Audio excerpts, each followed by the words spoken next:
perkenalkan nama saya Rahmatia Muhammad dari jurusan Pendidikan Guru Sekolah Dasar Fakultas Ilmu Pendidikan dengan NIM 151422174.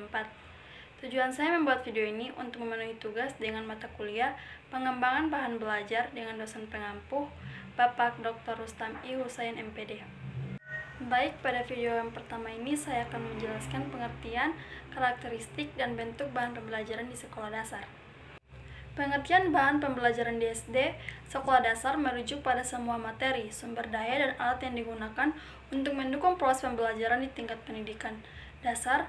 Bahan pembelajaran ini dirancang khusus untuk memfasilitasi pemahaman dan perkembangan kognitif, sosial, dan emosional siswa dalam berbagai bidang pelajaran.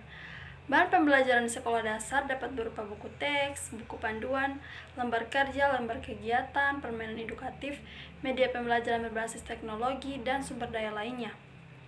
Tujuan utama bahan pembelajaran ini adalah untuk membantu siswa dalam memahami konsep, meningkatkan keterampilan, dan mengembangkan sikap positif terhadap pembelajaran. Bahan pembelajaran di sekolah dasar dirancang untuk memenuhi kebutuhan perkembangan siswa yang beragam. Mereka harus sesuai dengan kurikulum yang ditetapkan oleh pemerintah yang mencakup mata pelajaran seperti matematika, bahasa Indonesia, IPA, IPS, seni, pendidikan jasmani, dan lain-lain. Pentingnya bahan pembelajaran yang baik di sekolah dasar untuk menciptakan lingkungan pembelajaran yang menarik, interaktif, dan efektif. Bahan pembelajaran yang tepat dapat membantu siswa dalam membangun pemahaman yang kuat, meningkatkan keterampilan berpikir kritis, dan memfasilitasi partisipasi aktif dalam proses pembelajaran. Selain itu, bahan pembelajaran juga harus relevan dengan kehidupan sehari-hari siswa dan dapat membangun koneksi antara konsep yang dipelajari dengan konteks dunia nyata. Bahan pembelajaran yang menarik dan bervariasi juga dapat memotivasi siswa untuk belajar dengan antusias dan minat yang tinggi. Dalam mengembangkan bahan pembelajaran sekolah dasar, penting untuk memperhatikan prinsip-prinsip desain pembelajaran yang efektif. Beberapa prinsip ini meliputi: yang pertama yaitu keterpaduan. Bahan pembelajaran harus mengintegrasikan berbagai aspek pembelajaran seperti konsep, keterampilan, dan sikap untuk mendukung pemahaman yang komprehensif. Yang kedua, aktivitas. Bahan pembelajaran harus mendorong siswa untuk terlibat secara aktif dalam proses pembelajaran melalui berbagai kegiatan seperti diskusi kelompok, eksperimen, permainan peran, dan proyek kolaboratif. Yang ketiga yaitu keterkaitan. Bahan pembelajaran harus terkait erat dengan pengalaman serta pengetahuan sebelumnya siswa, serta relevan dengan kehidupan sehari-hari mereka, agar siswa dapat memahami dan mengaplikasikan konsep dengan lebih baik. Yang keempat, keberagaman. Bahan pembelajaran harus mencakup berbagai gaya belajar, kebutuhan individual, dan keberagaman siswa untuk memastikan bahwa semua siswa dapat mengakses materi dengan cara yang sesuai bagi mereka. Yang kelima, penilaian. Bahan pembelajaran harus mencakup instrumen penilaian yang sesuai untuk memantau kemajuan siswa dan memberikan umpan balik yang konstruktif. Dalam pengembangan bahan pembelajaran sekolah dasar, penting juga untuk mempertimbangkan perkembangan kognitif dan emosional siswa. Bahan pembelajaran harus disesuaikan dengan tingkat perkembangan dan pemahaman siswa, serta mendorong kegiatan yang mengembangkan keterampilan berpikir kritis, kreativitas, kolaborasi, dan komunikasi. Karakteristik bahan pembelajaran di SD. Ada beberapa karakteristik pada anak usia sekolah dasar yang harus diketahui oleh guru-guru agar dapat mengembangkan pembelajaran yang sesuai dengan kebutuhan siswa sekolah dasar. Faktor yang mempengaruhi kegiatan pembelajaran adalah memahami karakteristik siswa. Karakteristik siswa merupakan ciri khusus yang dimiliki oleh masing-masing siswa, baik sebagai individu atau kelompok, sebagai pertimbangan dalam proses perorganisasian pembelajaran. Jika guru dalam melakukan kegiatan pembelajaran tanpa melihat karakteristik siswa, maka siswa akan mengalami kesulitan memahami materi pelajaran. Berikut beberapa contoh kegiatan belajar yang dilakukan siswa sekolah dasar di kelas rendah. Yang pertama yaitu menggolongkan peran anggota keluarga. Yang kedua, menerapkan etika dan sopan santun di rumah, sekolah, dan di lingkungannya. Yang ketiga, menggunakan kosakata geografi untuk menceritakan tentang tempat. Yang keempat, menceritakan cara memanfaatkan uang secara sederhana melalui jual beli barang dan menabung. Yang kelima, melakukan latihan dalam meningkatkan kualitas fisik motorik.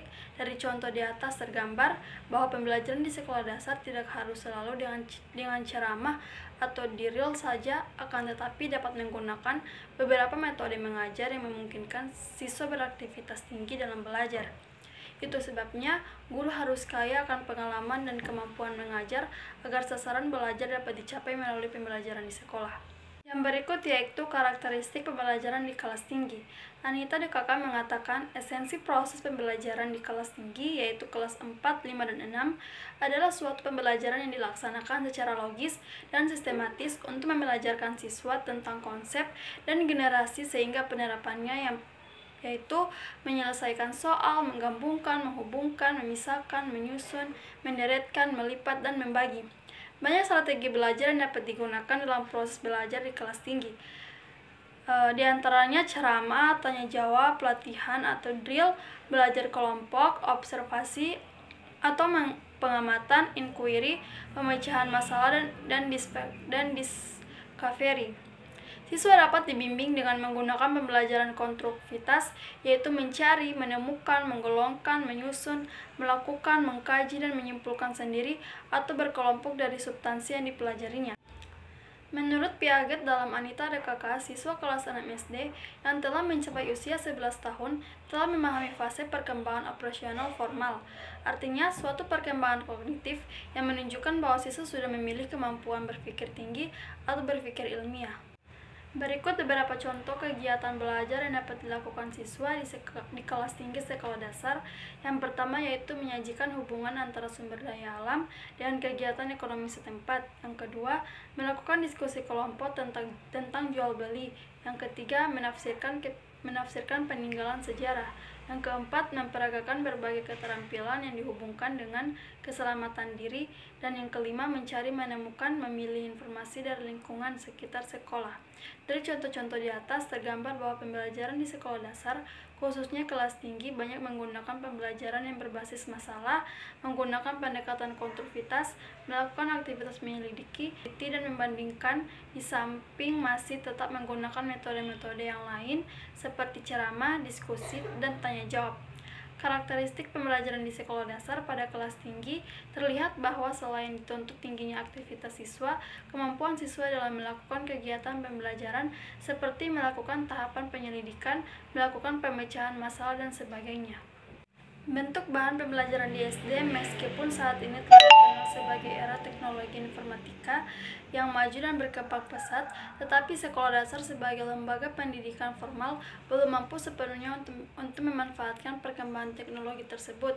Bahkan masih banyak sekolah dasar yang kesulitan menyediakan bahan pembelajaran, meskipun dalam bentuk alat peraga atau media yang paling sederhana. Sajian bahan pembelajaran di SD lebih fokus pada pemanfaatan buku, sumber, dan papan tulis sebagai media sajinya. Siapa yang harus disalahkan? Perkembangan teknologi informatika bukan berarti harus melupakan pemanfaatan berbagai bahan pembelajaran dalam bentuk lain meskipun sangat sederhana dan sangat murah. Bahan pembelajaran sekolah dasar dapat didesain dalam beberapa bentuk atau format yang bervariasi sesuai klarifikasi bahan pembelajaran pada unit sebelumnya, yaitu bahan pembelajaran dengan format tekupannya lengkap dan tidak lengkap. Maka bahan pembelajaran untuk sekolah dasar juga dapat diformat dengan dua format desain tersebut. Secara garis besar dalam sub-unit ini akan diuraikan format berbahan pelajaran dalam bentuk media sederhana, media grafis, media cetak, media audio, media video, dan media berbasis komputer. Mengapa media-media tersebut diprioritaskan dalam unit ini? Pertimbangan utamanya karena media-media tersebut sangat mungkin dikembangkan di sekolah dasar dan sifatnya juga di alternatifnya yang dapat dipilih. Format media sederhana sebelum media elektronik berkembang dengan pesat. Pembelajaran di sekolah dasar khususnya lebih banyak mengandalkan kepiawaian guru dalam menginformasikan materi pelajaran secara lisan. Agar penyampaian materi pelajaran lebih mudah dan pembelajaran menjadi lebih efektif dan efisien, guru sering memanfaatkan alat bantu pembelajaran yang sering disebut alat peraga, khususnya alat bantu atau peraga visual. Format media grafis. Media grafis adalah bentuk bahan pembelajaran yang didesain dalam bentuk gambar dan tulisan, hasil gambar dan tulisan tangan. Guru dapat menggambar berbagai bentuk benda yang tidak mungkin diperoleh benda aslinya di sekitar sekolah. Guru dapat menggambar binatang buas yang berbahaya bila dipelajari secara langsung. Guru dapat menggambar benda planet seperti matahari, bulan, bintang yang jauh di langit. Dan guru dapat menggambar benda-benda lain yang cocok dengan materi yang diajarkan. Pada perkembangan alat peraga grafis dalam pembelajaran, sering guru membuat media grafis dengan menggambar di papan tulis, di kertas, dan di kain. Selanjutnya, gambar guru dapat dituang dalam kertas transparan yang dapat ditayangkan melalui perangkat tayang yang disebut overhead projector. Format bahan pembelajaran cetak. Bahan pembelajaran dapat juga didesain dengan format media cetak. Bahan pembelajaran dalam format ini lebih menekankan pada teknis produksi media melalui proses cetak. Hal ini dilakukan karena adanya perkembangan teknologi cetak mencetak. Informasi yang semula hanya ditulis tangan pada daun lontar, kayu, dan kertas. Pada perkembangan teknologi cetak mencetak, maka informasi disampaikan dalam bentuk cetak mesin. Beberapa contoh media cetak ini antara lain surat kabar, majalah, brosur, makalah, buku teks, dan sebagainya.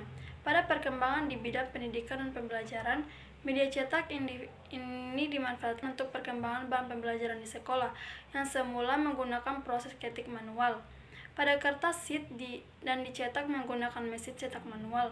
Dalam perkembangan teknologi komputer sekarang, cetak mencetak media pembelajaran dilakukan dan diproses dengan menggunakan komputer dan printer hitam putih atau berwarna. Baik, hanya itu yang bisa saya jelaskan. Lebih dan kurangnya saya mohon maaf. Sekian, wassalamualaikum warahmatullahi wabarakatuh.